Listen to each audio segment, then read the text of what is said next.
خالہ کی شادی ہو چکی تھی۔ خالو شارجہ میں کام کرتے تھے۔ خالہ کا 7 ماہ کا چھوٹا سا بچہ تھا۔ خالہ شہر میں رہتی تھیں اور ہم گاؤں میں رہتے تھے۔ میں خالہ کا پسندیدہ بھانجا تھا۔ وہ مجھ سے بہت پیار کرتی تھیں۔ پورے خاندان میں ان کا لاڈلا تھا۔ ہماری بہت اچھی بنتی تھی۔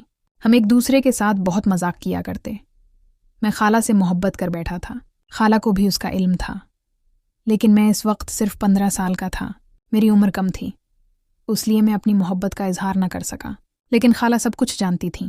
اس کے باوجود انہوں نے شادی کر لی تھی۔ خالہ کی شادی کو 3 سال ہو چکے تھے۔ اب جا کر خالہ کو اولاد نصیب ہوئی تھی۔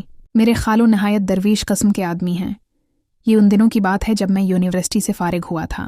میری تعلیم مکمل ہو چکی تھی اور میں گھر پر فارغ تھا۔ نوکری کی بات چیت چل رہی تھی، لیکن ابھی کچھ دے نہیں ہوا تھا۔ ایک رات خالو کا فون آیا۔ انہوں نے میری امی کو بتایا کہ سارا خالہ آج کل بہت تنہا ہو گئی ہے۔ جیسا کہ میں کام کے سلسلے میں شارجہ میں ہوتا ہوں، آپ جانتی ہیں، مجھے آپ سے ایک مدد چاہیے۔ امی کے پوچھنے پر انہوں نے بتایا کہ گھر پر کام کرنے والی ملازمہ نے کام چھوڑ دیا ہے اور بچے کی دیکھ بھال کرنی ہوتی ہے۔ وہ گھر کا کام تو کسی طرح کر لیتی ہیں، لیکن بازار سے سامان لانے اور دوسری ضروریات زندگی کے لیے انہیں بہت پریشانی کا سامنا کرنا پڑتا ہے۔ دوسری ملازمہ کے لیے کوشش کی ہے، لیکن اب تک کوئی بات نہیں بنی۔ آصف چھٹیوں پر فارغ ہے۔ اگر ہو سکے تو اسے سارا کے پاس بھیج دیں۔ جیسے ہی ملازمہ کا انتظام ہوگا وہ واپس آ جائے۔ مجھے یقین ہے کہ آصف سارا اور بچے کا خیال رکھے گا۔ میری امی نے کہا، آپ بے فکر ہو جاؤ، میں کل ہی آصف کو سارا کے پاس بھیج دوں گی۔ رات کو امی نے مجھے بتایا کہ تمہارے خالو کا فون آیا تھا اور وہ بہت پریشان تھے۔ امی نے مجھے ساری بات بتائی اور کہا کہ کل ہی خالہ کے پاس چلا جا۔ جب میں نے یہ سنا تو میرے اندر خوشی کی لہر دوڑ گئی۔ میں بہت دنوں سے خالہ سے ملنا چاہتا تھا، لیکن یونیورسٹی کی مصروفیات کی وجہ سے وقت نہیں نکال سکا، اور خالہ کی بھی نئی شادی ہوئی تھی۔ میں نے امی سے کہا، آپ میرا سامان پیک کر دیں، میں آج ہی چلا جاؤں گا۔ شام کو میں نے اپنا سارا سامان باندھا اور اسٹیشن چلا گیا۔ میں نے ٹرین پکڑی اور سیدھا خالہ کے پاس چلا گیا۔ امی نے خالہ کو بتا دیا تھا کہ آصف آ رہا ہے، اس لیے خالہ نے میرا من پسند کھانا بنا لیا تھا۔ میں نے گھنٹی بجائی تو جب میری خالہ نے دروازہ کھولا تو میں انہیں دیکھ کر حیران رہ گیا۔ خالہ نے کالے رنگ کا سوٹ پہنا ہوا تھا جس میں وہ قیامت لگ رہی تھیں۔ وہ پہلے ہی بہت خوبصورت تھیں، لیکن شادی کے بعد تو ان کے حسن میں مزید اضافہ ہو گیا تھا۔ جیسا حسین چہرہ ہمارے پورے خاندان میں کسی کا نہیں تھا۔ ان کے جسم کی ہر چیز کمال تھی۔ میں تو خالہ کو دیکھتا ہی رہ گیا۔ خالہ نے مسکراتے ہوئے کہا، ارے آصف، کہاں گم ہو گئے؟ میں نے کہا، کچھ نہیں، میں دیکھ رہا ہوں آپ تو بہت پیاری ہو گئی ہیں۔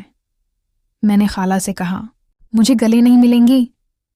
یہ کہنا تھا کہ خالہ نے مجھے گلے لگا لیا اور کہا، تم اب بھی نہیں بدلے، بڑے شرارتی ہو۔ میں اندر گیا۔ خالہ کا بیٹا سو رہا تھا تو میں نے اسے گود میں اٹھا لیا اور کہا، یہ تو بالکل آپ پر گیا ہے۔ خالہ نے کہا، چلو باتیں ہی کرتے رہو گے یا کھانا بھی کھاؤ گے؟ پھر میں نے کھانا کھایا۔ رات کافی ہو چکی تھی، اس لیے میں کمرے میں جا کر سو گیا۔ صبح اٹھ کر میں نے ناشتہ کیا۔ خالہ میرے پاس آ کر بیٹھ گئیں اور کہنے لگیں، آصف، تم بھی سمجھدار ہو گئے ہو، تمہاری خالہ نے تمہیں کام کے لیے یہاں بلا لیا ہے۔ میں نے کہا، خالہ ایسی کوئی بات نہیں، آپ کے لیے کچھ بھی کرنا۔ وہ کہنے لگیں، اسی لیے تم مجھے سب سے زیادہ اچھے لگتے ہو۔ دوپہر کو میں اور خالہ فلم دیکھ رہے تھے کہ چھوٹو رونے لگا۔ خالہ نے کہا، اسے بھوک لگی ہوگی۔ میں نے چھوٹو کو خالہ کو تھما دیا۔ خالہ نے اسے اپنا دودھ پلایا۔ میں نے ایسا حسین منظر زندگی میں کبھی نہیں دیکھا تھا۔ خالہ نے میری طرف دیکھا اور کہنے لگیں، تمہاری نظریں کہاں ہیں؟ میں نے کہا، خالہ کچھ نہیں۔ خالہ نے کہا، میں سب سمجھتی ہوں۔ میں نے کہا، ایسی کوئی بات نہیں۔ اگلے دن خالہ نے مجھ سے کہا، آصف، مجھے بازار لے چلو۔ میں نے بائک نکالی اور خالہ کو بازار لے گیا۔ خالہ نے چھوٹو کو سلایا ہوا تھا، لیکن پھر بھی انہیں جلدی واپسی کی فکر تھی۔ واپسی پر خالہ نے مجھ سے کہا، تھوڑی جلدی چلاؤ۔ میں نے ایسا ہی کیا تو اچانک خالہ کا ہاتھ میرے اوپر آ گیا۔ میں جذبات میں آ گیا۔ خالہ کو بھی احساس ہو گیا۔ انہوں نے اپنا ہاتھ ہٹا لیا اور کہنے لگیں، ارے آصف، معاف کرنا، غلطی سے ہو گیا۔ میں نے کہا، کوئی بات نہیں۔ ہم گھر پہنچ گئے۔ چھوٹو ابھی سو رہا تھا۔ خالہ نے مجھ سے کہا، آصف، چھوٹو کا خیال رکھنا، میں نہا لوں۔ میں نے کہا، ٹھیک ہے۔ خالہ نہانے چلی گئیں، لیکن میرے اندر کچھ اور ہی چل رہا تھا۔ میں نے ضبط کرنے کی کوشش کی لیکن نہ کر سکا۔ میں باتھ روم کے پاس گیا اور چپکے سے روشن دان سے دیکھنے لگا۔ میں دیکھ کر پاگل سا ہو گیا۔ اچانک خالہ کی نظر مجھ پر پڑ گئی۔